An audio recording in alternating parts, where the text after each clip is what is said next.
I'm thrilled to be here, partly because Norbert is such a dear friend and he himself was saying at the beginning of this that he's in it for the long haul. He follows his moral values and figures out a way to find an opening to make the greatest change possible that he can make at any one moment. And Ask Nurses and Doctors is one of those things. I'm going to explain why in a minute. To be on this program with Evan, who's going to tell us about how this works in Maine, as well as around the country, and Jeffrey for how it works in Pennsylvania, two of the most important races where we really can change history. And Ask Nurses and Doctors plays a critical role because what you're doing is you're the validators, you're the engagers, because you are trusted professionals who can talk about people's real lives and real stories and telling the stories of patients that you've seen and what this means in the world. And we can make a difference, particularly at this point, when we are on a knife's edge between democracy and tyranny. And the tyranny part is so threatening and so frightening. I mean, in part, we see it around Roe and the Supreme Court decision, this most intimate decision in a person's life. The freedom to decide when or whether we have a child or with whom. My own background on this issue was that in 1965, I faced with friends who needed an abortion and I hadn't really ever thought about it before. I ended up setting up an underground abortion service, and the women of the service learned how to do the procedures. And between 1965 and 1973, the women performed 11,000 abortions themselves, non-professionals, that were safe, that were supportive, but not legal. When 3 people talking about performing an abortion was charged as could be charged as a conspiracy to commit a felony. There's, by the way, a movie that's just come out about it on HBO. We called the underground effort, because we didn't want to say call Heather or call other people involved. We said we called ourselves Jane, and the movie's called The Janes. Might be interesting to see. And there's another one coming out with Sigourney Weaver in September called Call Jane.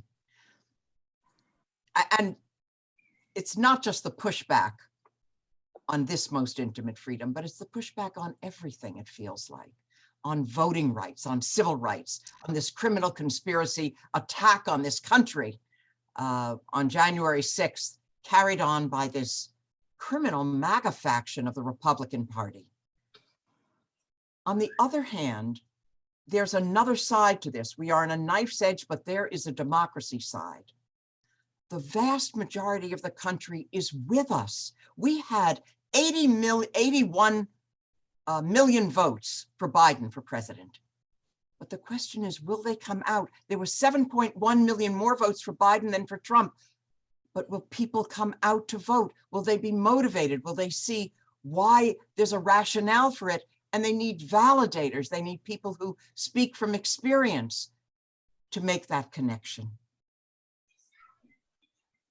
And then right now, there's an incredible opportunity, because if we just win 2 more seats in the Senate, just 2, we can open up the filibuster, codify Roe, and probably if we move in that direction, we'll be able to make changes on sensible gun laws. 80% of the country is for taking assault weapons off the street.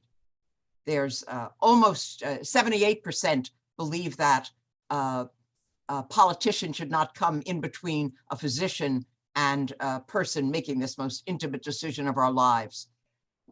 The country is with us on so many issues that are also health-related issues, and they're issues that you can speak to.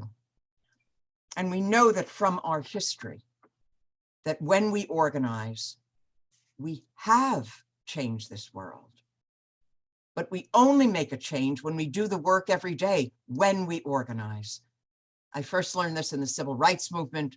In 1964, I went to Mississippi with the Freedom Summer Project, and many of you heard about that because they were the 3 young men who were volunteers. I was one of the Northern volunteers recruited to come down to support the courageous efforts of African Americans in Mississippi. And the summer gained notoriety when 3 young men, Andrew Goodman, James Chaney, and Michael Schwerner, were killed at the hands of the Klan.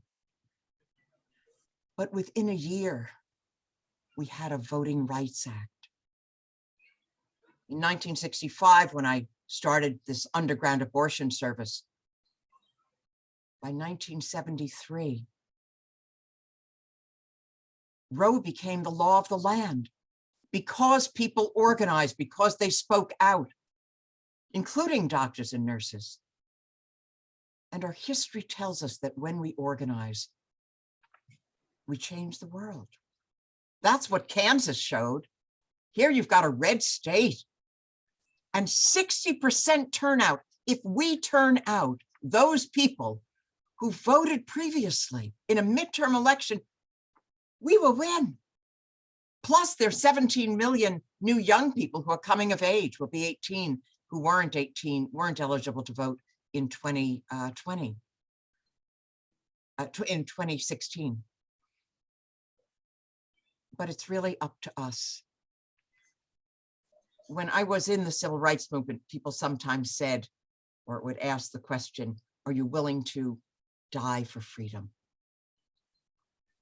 And though I very much wanted to live, I was willing to take that risk if that's what was needed.